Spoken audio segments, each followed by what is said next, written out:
मंत्रिमंडळामध्ये कोणाला घ्यायचा आणि कोणाला डच्चू द्यायचा याचा सर्वाधिकार आता फडणवीस यांच्याकडे आहे। शिंदे सेनेतले आणि मागच्या सरकारमध्ये मंत्री असलेले काही जण भलतेच वादग्रस्त मंत्री ठरलेले आहेत मागच्या सरकारच्या काळामध्ये। यावेळी त्यांना डच्चू देणं हे आता फडणवीस यांच्यासाठी आवश्यक बनलेलं आहे। एकनाथ शिंदे यांच्या सेनेतल्या 4 माजी मंत्र्यांना डच्चू मिळणार म्हटल्यावर एकनाथ शिंदे यांची अवस्था नेमकी काय होणार?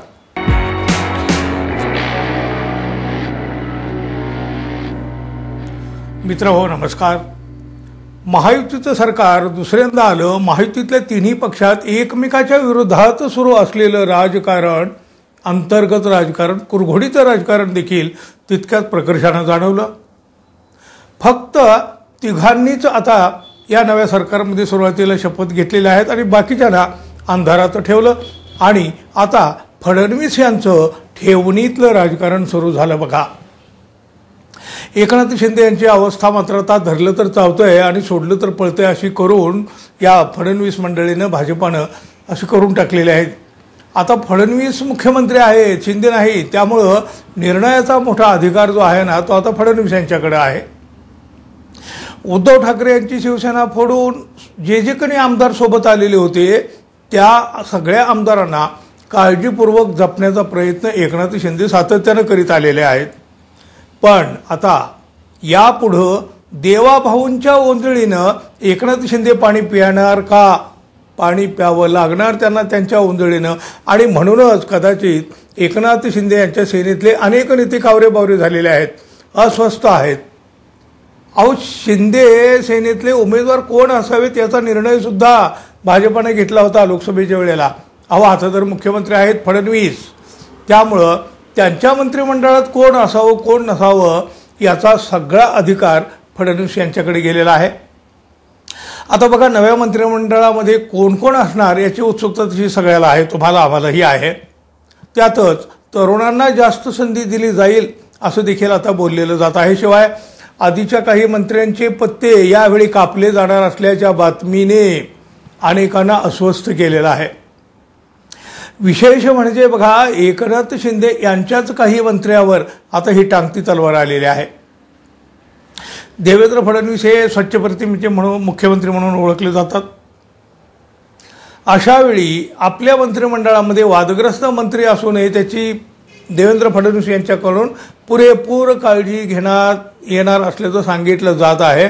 आता प्रत्यक्षात तसं घडेल न घडेल, कारण महायुती आहे।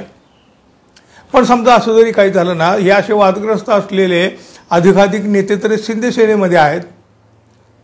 2022 साली एकनाथ शिंदे यांच्यासोबत शिवसेनेतले दिग्गज नेते आणि तत्कालीन मंत्री असलेले सुद्धा शिवसेनेतून बाहेर पडले होते। त्यानंतर एकनाथ शिंदे यांनी सत्ता स्थापन केल्यावर त्या दिग्गज नेत्यांना मंत्रिपद देऊ केली होती। पण बघा, त्यावेळेला मुख्यमंत्री एकनाथ शिंदे होते, त्यामुळं त्यांना हव्या असणाऱ्या नेत्यांना मंत्रिमंडळामध्ये स्थान देण्यात आलं।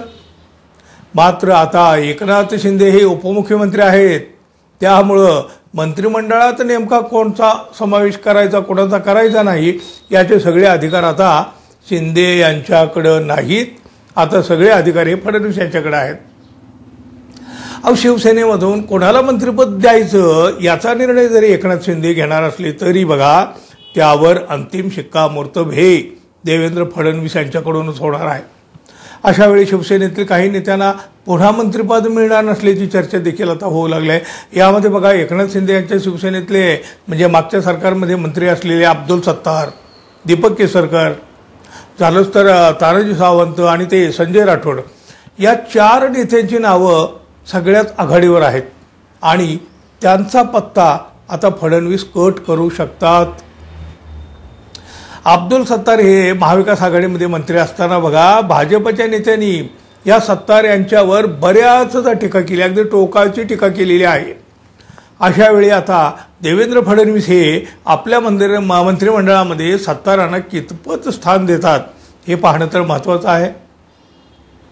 दुसरे बघा, माजी शिक्षण मंत्री दीपक केसरकर, या केसरकर यांची मागची टर्म आणि त्यामधली झालेली त्यांची कामगिरी म्हणावी तितकी उजवी ठरलेली नाही आणि अशा वेळी त्यांना पुन्हा मंत्रिमंडळात स्थान द्यावं की नाही यावर सध्या खल देखील सुरू आहे अशी माहिती आहे.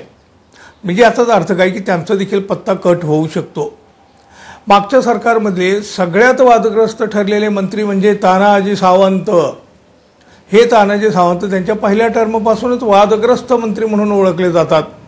आपल्या विधानांनी नवे नवे वाद ओढवून घेणाऱ्या या माजी आरोग्य मंत्र्यांना देवेंद्र फडणवीस आपल्या मंत्रिमंडळातून डावलू शकतात. त्यामुळं सावंत यांच्यावर देखील ही टांगती तलवार आहे. आता आणखी एक बहुचर्चित आणि वादग्रस्त माजी मंत्री आहेत संजय राठोड. शिवसेनेचे मंत्री राहिलेले हे संजय राठोड. संजय राठोड हे नाव भाजप नेत्यासाठी सर्वाधिक नापसंतीचं ठरू शकतं. कारण उद्धव ठाकरे यांच्या मंत्रिमंडळात असताना पूजा चव्हाण या तरुणीच्या आत्महत्या प्रकरणामध्ये याच संजय राठोड यांना मंत्रिपदाचा राजीनामा द्यावा लागला होता आणि त्यासाठी भाजपनेच रान उठवलेलं होतं. अशा वेळी आता देवेंद्र फडणवीस हे त्यांना आपल्या मंत्रिमंडळात स्थान देणार नसल्याचं बोललं जात आहे. फडणवीस यांना बघा आपली प्रतिमा जपण्यासाठी अशा काही माजी मंत्र्यांना बाजूला करावंच लागणार आहे. आता करतील न करतील हा भाग वेगळा, पण मग अशा वेळी एकनाथ शिंदे हे सगळं प्रकरण सहन करतील का? आपल्यासोबत आलेल्यांना अशा प्रकारे डावललं गेलं तर एकनाथ शिंदे यांची घुसमट आणखी वाढीला लागू शकते. एकनाथ शिंदे यांना आता यापुढं तोंड दाबून बुक्क्यांचा मार सहन करावाच लागेल काय हो? तुम्हाला काय वाटतं? तुमचा काय अंदाज आहे? जरूर सांगा. आणि हो, आपण अजून आपल्या चॅनलला सबस्क्राईब केलं नसेल तर कृपया सबस्क्राईब करावं ही अपेक्षा आहे. धन्यवाद. पुन्हा भेटू. तोपर्यंत नमस्कार.